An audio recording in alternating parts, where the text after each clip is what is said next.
৪ নম্বর ঘর থেকে রাহু সরে আসার সঙ্গে সঙ্গে কিন্তু জাতক বা জাতিকার মধ্যে স্টেবিলিটি বাড়তে দেখতে পাওয়া যাবে।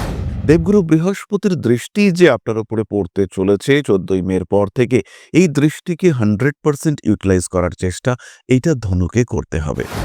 ২০২৫-এ অবশ্যই ধনুরাশি বা লগ্নের মানুষরা নিজেদেরকে আরেকটু গ্রুম করবার জন্য কোনো কোর্স করবেন। এই কোর্স হতে পারে ইয়োগা, এই কোর্স হতে পারে মেডিটেশন, এই কোর্স হতে পারে কোনো ঘরোয়া আয়ুর্বেদিক চিকিৎসা। তার সঙ্গে যেন অবশ্যই দেবগুরু বৃহস্পতির একটা সংস্পর্শ থাকে। শিশুদের মাধ্যমেই ফলদায়ী বৃক্ষের চারা রোপণ, অর্থাৎ বৃক্ষরোপণ করব যে গাছে ফল হয়, এবং সেই কাজটি আমরা করব শিশুদেরকে দিয়ে। ২০২৫-এ আরও একটি অত্যন্ত সহজ টোটকা, সেটি হলো বাড়িতে একটি হামানদিস্তা নিয়ে আসতে হবে। মার্চ অথবা এপ্রিল মাসে লৌহ নির্মিত, স্টিলের নয়, খেয়াল রাখতে হবে স্টিলের কিন্তু নয়, লোহার হামানদিস্তা এটি বাড়িতে একটি নিয়ে আসতে হবে। দক্ষিণ পশ্চিম দিকের যে কোনো লিকেজ তাকে কিন্তু স্টপ করবার চেষ্টা করতে হবে। খেয়াল রাখতে হবে ২০২৫-এ যা কিছু ক্ষয়ক্ষতি ধনুরাশির ক্ষেত্রে ম্যাক্সিমামটাই কিন্তু দক্ষিণ পশ্চিম দিক থেকেই আসতে চলেছে। এর সঙ্গে সঙ্গেই ২০২৫-এ রিলেশনশিপগুলির ক্ষেত্রে কিছু পরিবর্তন আসবে। রিলেশনশিপগুলিকে গুরুত্ব দিতে হবে, অবশ্যই দিতে হবে, কিন্তু এই রিলেশনশিপগুলির ক্ষেত্রে খেয়াল রাখতে হবে যাদেরকে আপনি স্নেহ করেন তাদের সংখ্যা যেন বাড়ে। এবং দেবগুরু বৃহস্পতিও একটা বড় সময় আর্দ্রা নক্ষত্রের ওপর দিয়ে পাস করবেন। সুতরাং এই সময় দেবগুরু বৃহস্পতিকে বুস্ট করার চেষ্টা, তাকে শক্তিশালী করার চেষ্টা, এটা অবশ্যই আমাদের করতে হবে। তার জন্য নিজের জন্মকুণ্ডলী সাপেক্ষে আমরা কেশর জল দিয়ে স্নান করতে পারি, কাঁচা হলুদ কেশর মিশ্রিত করে শরীরে লেপন করতে পারি, হলুদ বর্ণ বেশি ইউজ করতে পারি। আমরা যে পেনে লিখছি সেই পেনের বডি কালার সেটা হলুদ নেওয়া যেতে পারে। তার সঙ্গে সঙ্গে স্বর্ণ ক্রয়, স্বর্ণ সঞ্চয়, স্বর্ণ ব্যবহার, এটাও ২০২৫-এ আমাদের জন্য শুভ। এই প্রত্যেকটি কাজ যাদের মাধ্যমে দেবগুরু বৃহস্পতিকে বুস্ট করা যেতে পারে, পুজো পাঠের মাত্রা বাড়ানো যেতে পারে, নবগ্রহ স্তোত্র পাঠ করা যেতে পারে, দেবী তারার স্তোত্র পাঠ করা যেতে পারে।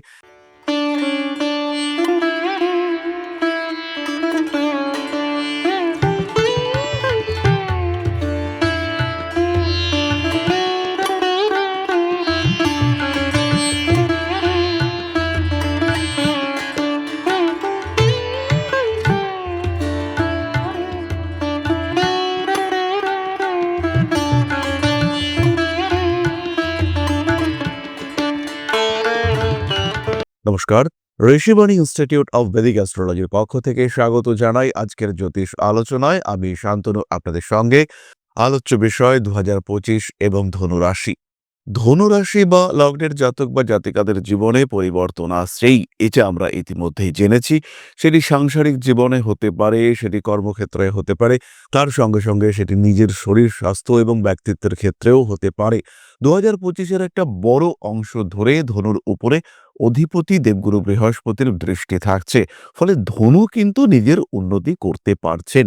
তবে সবাই কি উন্নতি করতে পারবেন? অবভিয়াসলি নয়।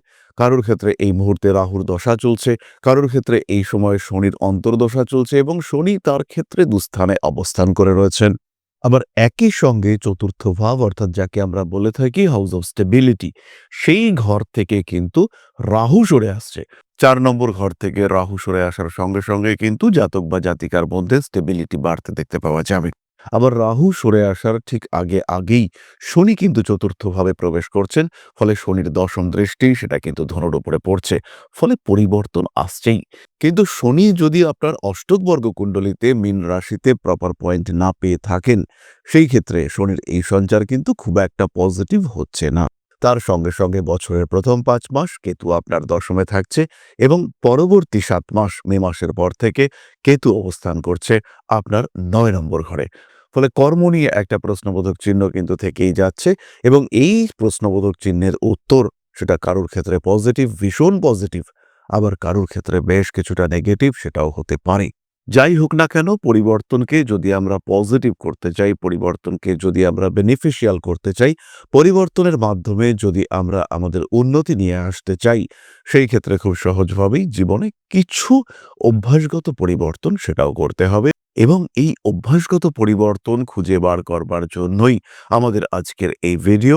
কি করবেন 2025-এ 100% বেটারমেন্ট পাওয়া যাবে? 2025 আপনার জন্য যতটা উন্নতি নিয়ে আসতে পারে তার ম্যাক্সিমামটা আপনি পাবেন। কি করলে এটা হতে পারে? সেই নিয়েই আমাদের আজকের এই ভিডিও। তাহলে 2025-এ যে পরিবর্তনগুলি ধনুরাশি বা লগ্নের মানুষরা নিজেদের জীবনে নিয়ে আসতে পারেন, তার মধ্যে প্রথমটি হলো ধনুরাশি বা লগ্নের মানুষদের মধ্যে অকারণ উপকার করবার প্রবণতা আমরা দেখতে পাই। এখানে কিছুটা নিয়ন্ত্রণ নিয়ে আসতে হবে এবং ধনু স্বভাবসিদ্ধভাবে জ্ঞানপ্রাপ্ত। তাদের মধ্যে বিভিন্ন বিষয়ে প্রচুর নলেজ রয়েছে। এই জ্ঞান কারণে অকারণে তারা বিতরণ করে থাকেন। এই অকারণ ওয়ার্ডটিকে জীবন থেকে বাদ দিতে হবে। যাই করুন না কেন তার জন্য একটা স্পেসিফিক রিজন এটা যেন থাকে। আমি কি করছি, আমার জন্য কি প্রাপ্তি ঘটছে, এই দুটি বিষয়কে ধনুকে খেয়াল রাখতে হবে। ধনুরাশি বা লগ্নের মানুষরা একটু সাত্ত্বিক খাবারের দিকে অগ্রসর হবেন। বাইরের খাদ্য, জাঙ্ক ফুড যতটা সম্ভব অ্যাভয়েড করার চেষ্টা সেটা করতে হবে। দেবগুরু বৃহস্পতির দৃষ্টি যে আপনার উপরে পড়তে চলেছে 14ই মের পর থেকে, এই দৃষ্টিকে 100% ইউটিলাইজ করার চেষ্টা এইটা ধনুকে করতে হবে। এই সময় ধনুরাশি বা লগ্নের মানুষদের ব্যবসার ক্ষেত্রে ডেভেলপমেন্ট হবে। নিজের থেকে একটু বয়স্ক পার্টনার আপনার জন্য সুটেবল। একটু বেশি অনুভবী, একটু বেশি অভিজ্ঞতা সম্পন্ন পার্টনার, তার সঙ্গে কিন্তু আপনার ব্যবসার ডেভেলপমেন্ট অনেকটাই বেশি হতে দেখতে পাওয়া যাবে। 2025-এ অবশ্যই ধনুরাশি বা লগ্নের মানুষরা নিজেদেরকে আরেকটু গ্রুম করবার জন্য কোনো কোর্স করবেন। এই কোর্স হতে পারে যোগা, এই কোর্স হতে পারে মেডিটেশন, এই কোর্স হতে পারে কোনো ঘরোয়া আয়ুর্বেদিক চিকিৎসা। তার সঙ্গে যেন অবশ্যই দেবগুরু বৃহস্পতির একটা সংস্পর্শ থাকে। এরকম নয় যে আপনি একটা স্পোকেন ইংলিশের ক্লাস করলেন বা একটা স্পোকেন ইংলিশের কোর্স করলেন, সেটা কিন্তু নয়। এটা খেয়াল রাখতে হবে যে কোর্স আপনি যা খুশি করতে পারেন, কিন্তু তার সঙ্গে অবশ্যই এমন একটি কোর্স করতে হবে যার সঙ্গে দেবগুরু বৃহস্পতির সংযোগ রয়েছে। চতুর্থত 2025-এ নিজের সন্তানকে অতিরিক্ত গুরুত্ব দেওয়ার চেষ্টা করতে হবে। এরকম কখনোই নয় যে তাকে মাথায় তুলে রাখতে হবে, কিন্তু তার চিন্তা ভাবনা, মানসিকতা, চাহিদা প্রত্যেকটি বিষয়কে ভীষণভাবে গুরুত্ব দেওয়ার চেষ্টা এটা অবশ্যই করতে হবে এবং এই গুরুত্ব দেওয়ার মাধ্যমেই আমরা বৃহস্পতির এনার্জিকে ম্যাক্সিমাম লেভেলে ইউটিলাইজ করতে পারবো। এই কাজগুলি করবার সঙ্গে সঙ্গে 2025-এ এমন কিছু মানুষকে খাওয়াবার পরিকল্পনা করতে হবে প্রত্যেক শুক্রবার বা বেশ কয়েকটি শুক্রবার, যারা খেতে পারছে না, যাদের খাওয়ার ক্ষেত্রে সমস্যা রয়েছে, যারা একটু অসহায়, তাদেরকে খাওয়াবার চিন্তা করতে হবে। যদি অসহায় শিশুদেরকে আপনি কিছু খাওয়াতে পারেন, সেটি কিন্তু অত্যন্ত শুভ হবে। শিশুদের মাধ্যমেই ফলদায়ী বৃক্ষের চারা রোপণ, অর্থাৎ বৃক্ষরোপণ করব যে গাছে ফল হয় এবং সেই কাজটি আমরা করব শিশুদেরকে দিয়ে। হতে পারে আপনি কতগুলি পথ শিশুকে কতগুলি গাছের চারা উপহার দিলেন, কিংবা বাড়িতে নিজের সন্তানকে দিয়ে কতগুলি ফলদায়ী বৃক্ষের গাছ লাগালেন। এই কাজগুলি কিন্তু অত্যন্ত শুভ হবে এবং খেয়াল রাখতে হবে এই কাজটি কিন্তু আমরা করব প্রত্যেকটি বৃহস্পতিবার। 2025-এ আরও একটি অত্যন্ত সহজ টোটকা, সেটি হলো বাড়িতে একটি হামানদিস্তা নিয়ে আসতে হবে। মার্চ অথবা এপ্রিল মাসে লৌহ নির্মিত, স্টিলের নয়, খেয়াল রাখতে হবে স্টিলের কিন্তু নয়, লোহার হামানদিস্তা এটি বাড়িতে একটি নিয়ে আসতে হবে। যদি এটা নিয়ে আসা সম্ভব না হয়, সেই ক্ষেত্রে লোহার নির্মিত কোনো বাসন, সেটা কিন্তু 2025-এ মে জুন এরকম সময় নাগাদ কিনে আনা যেতে পারে। এই বাসনটিকে রাখতে হবে অবশ্যই বাড়ির দক্ষিণ পশ্চিম কোণে। বাড়ির দক্ষিণ পশ্চিম কোণকে একটু ম্যাসিভ করার চেষ্টা সেটা করতে হবে, তবে অবশ্যই পরিষ্কার পরিচ্ছন্ন রাখতে হবে। এরকম নয় যে জায়গাটাকে ম্যাসিভ করবার জন্য প্রচুর আবর্জনা নিয়ে গিয়ে জমা করলাম, এটা একেবারেই নয়। ভারী জিনিসপত্র দক্ষিণ পশ্চিম দিকে রাখতে হবে। দক্ষিণ পশ্চিম দিকের যে কোনো লিকেজ তাকে কিন্তু স্টপ করবার চেষ্টা করতে হবে। খেয়াল রাখতে হবে 2025-এ যা কিছু ক্ষয়ক্ষতি ধনুরাশির ক্ষেত্রে ম্যাক্সিমামটাই কিন্তু দক্ষিণ পশ্চিম দিক থেকেই আসতে চলেছে। এর সঙ্গে সঙ্গেই 2025-এ রিলেশনশিপগুলির ক্ষেত্রে কিছু পরিবর্তন আসবে। রিলেশনশিপগুলিকে গুরুত্ব দিতে হবে, অবশ্যই দিতে হবে, কিন্তু এই রিলেশনশিপগুলির ক্ষেত্রে খেয়াল রাখতে হবে যাদেরকে আপনি স্নেহ করেন তাদের সংখ্যা যেন বাড়ে। অর্থাৎ হতেই পারে আপনার নিজের সন্তান, হতেই পারে আশেপাশের কোনো শিশু, তাদেরকে আপনি ভালোবাসেন, তাদেরকে আপনি ভালোবাসছেন। এই বিষয়টি কিন্তু অবশ্যই খেয়াল রাখতে হবে। অসহায় শিশুদের কিছু জামাকাপড় উপহার দিতে পারেন। এই মুহূর্তে শীতকাল চলছে, শীতকালে কিছু শীতবস্ত্র উপহার দেওয়া এটাও অত্যন্ত ভালো হবে এবং এই কাজগুলি করলে পরে কিন্তু খুব সহজভাবেই 2025 আপনার জন্য বেটারমেন্ট নিয়ে আসবে। এগুলোর সাথে সাথে 2025-এ অবশ্যই বাড়ির উত্তর পূর্ব দিকে ফাঁকা জায়গা যদি থাকে সেখানে একটি বার্ড ফিডার লাগাবার ব্যবস্থা করতে হবে। গরমকালে পাখিদের জল খাওয়া এবং স্নানের ব্যবস্থা করা এটা অত্যন্ত শুভ হবে এবং সেই সময় যেহেতু মে মাস পড়বে, মে মাসে বৃহস্পতি আপনার সপ্তমে আসবেন। খেয়াল রাখতে হবে ধনু রাশি লগ্নের ক্ষেত্রে অন্যান্য যে যোগগুলি চলছে, যেমন তৃতীয় থেকে চতুর্থে শনি, চতুর্থ থেকে তৃতীয় রাহু, দশম থেকে নবমে কেতু, এই কম্বিনেশনগুলির যা নেগেটিভ ইম্প্যাক্ট আছে তাকে ব্যালেন্স করতে পারবে কিন্তু দেবগুরু বৃহস্পতি। এবং দেবগুরু বৃহস্পতিও একটা বড় সময় আর্দ্রা নক্ষত্রের ওপর দিয়ে পাস করবেন।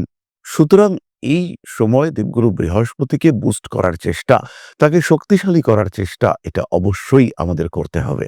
তার জন্য নিজের জন্মকুণ্ডলী সাপেক্ষে আমরা কেশর জল দিয়ে স্নান করতে পারি, কাঁচা হলুদ কেশর মিশ্রিত করে শরীরে লেপন করতে পারি, হলুদ বর্ণ বেশি ইউজ করতে পারি।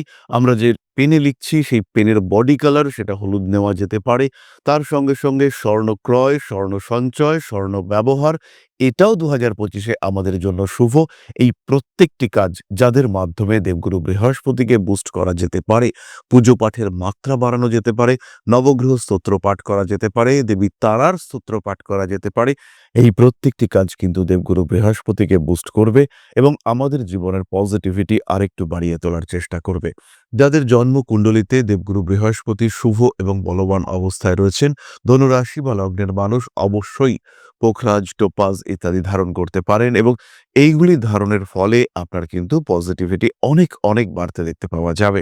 একইভাবে ধারণ করতে পারেন ফিরোজা অথবা সিট্রিন ব্রেসলেট, ধারণ করতে পারেন পাঁচমুখী রুদ্রাক্ষ। অবশ্যই খেয়াল রাখতে হবে যে রেগুলার বেসিসে আপনি আপনার দীক্ষা মন্ত্র, আপনার ইষ্ট মন্ত্র, আপনার গুরু মন্ত্র এগুলি জপ করবেন। পিতা এবং গুরু এই দুজনকে অত্যন্ত গুরুত্ব দেওয়ার চেষ্টা অবশ্যই করতে হবে। কোনো কারণে যদি মনের মধ্যে গুরুদেবকে নিয়ে বিদ্বেষ সৃষ্টি হয়ে থাকে তাকে অবশ্যই প্রশমিত করতে হবে। 2025-এ ধনুরাশি বা লগ্নের মানুষরা অবশ্যই দীক্ষা গ্রহণ করতে পারেন এবং 2025-এ এই দীক্ষা গ্রহণ আপনাদের জন্য অত্যন্ত শুভ ফলদায়ক হবে। আপনাদের জীবনের বহুমুখী কনফিউশন সেগুলি কিন্তু দীক্ষার মাধ্যমে দূরীভূত হতে সক্ষম হবে। তাহলে এবার আমরা চলে আসব আলোচনার পরবর্তী পর্যায়ে। আপনাদের প্রশ্ন, জ্যোতিষের উত্তর, তবে তার আগে ছোট্ট একটা অনুরোধ আপনাদের কাছে। পরম ব্রহ্ম মিলন মঠ ও সেবাশ্রম অধ্যাত্ম, সেবা এবং প্রকৃতি পূজনে সম্পূর্ণ নিয়োজিত একটি সংস্থা। সম্পূর্ণ স্বেচ্ছাসেবী এবং সমাজ কল্যাণমূলক এই সংস্থা আমরা এগিয়ে চলেছি মানুষের পাশে দাঁড়ানোর লক্ষ্যে। এই প্রসঙ্গে দীর্ঘদিন ধরেই আমরা বিভিন্ন এলাকায় বেশ কিছু কাজ করে আসছি। আপনাদের সহযোগিতা, আপনাদের পাশে দাঁড়ানো, আপনাদের হাতে হাত মিলিয়ে এগিয়ে নিয়ে আসার চেষ্টা, আপনাদের সহযোগিতা, আপনাদের পাশে দাঁড়ানোর প্রয়াস, এই সমস্ত কিছুই আমাদেরকে এগিয়ে নিয়ে চলেছে। আমাদের পাথেয় হয়ে উঠেছে আপনাদের ভালোবাসা। বিগত বেশ কিছুদিন ধরেই আমরা বিভিন্ন অনগ্রসর এলাকায় কাজ করে চলেছি। কখনো আমরা শিশুদের মধ্যে শিক্ষা উপকরণ বিতরণ করেছি, কখনো আমরা পুজোর পোশাক বিতরণ করেছি, কখনো তাদের খাদ্যের ব্যবস্থা করেছি।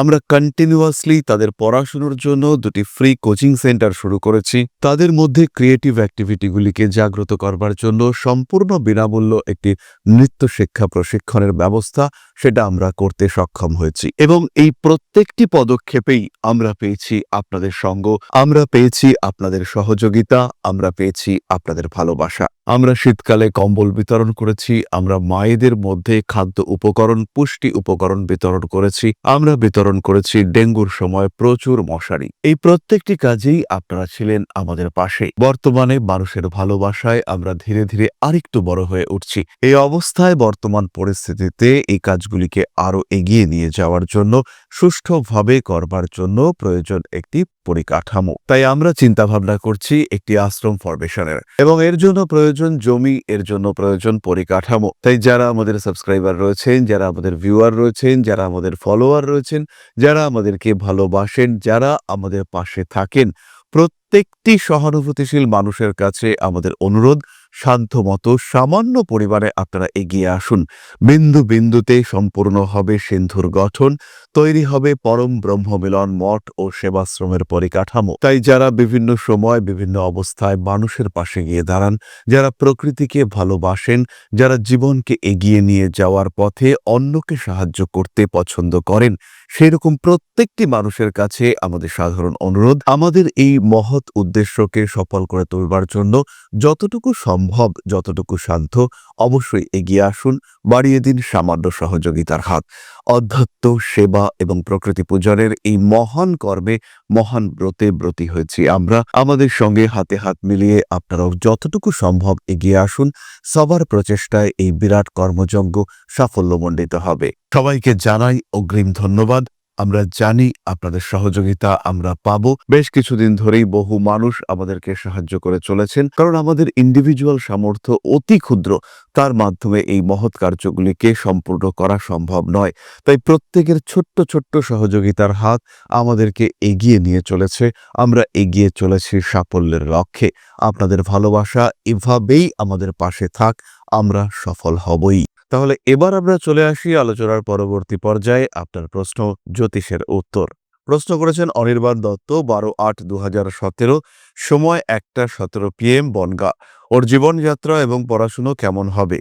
অনির্বাণের ধনু লগ্ন এবং মীন রাশি, লগ্নেই শুক্র অবস্থান করে রয়েছে, তাই অনির্বাণ যথেষ্ট ক্রিয়েটিভ।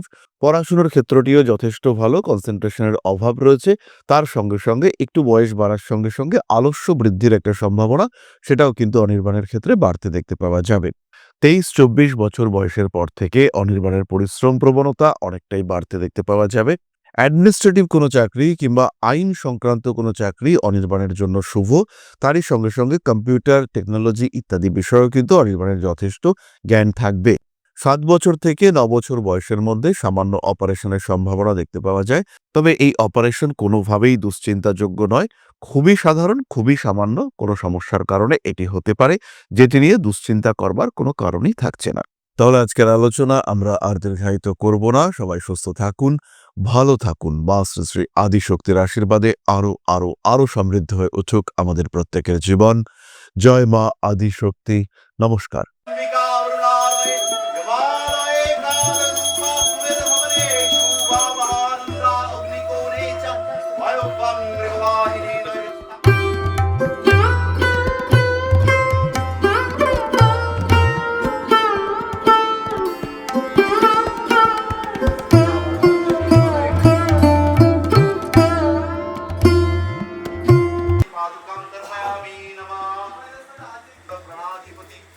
दक्षिणा कालिका परिषदाय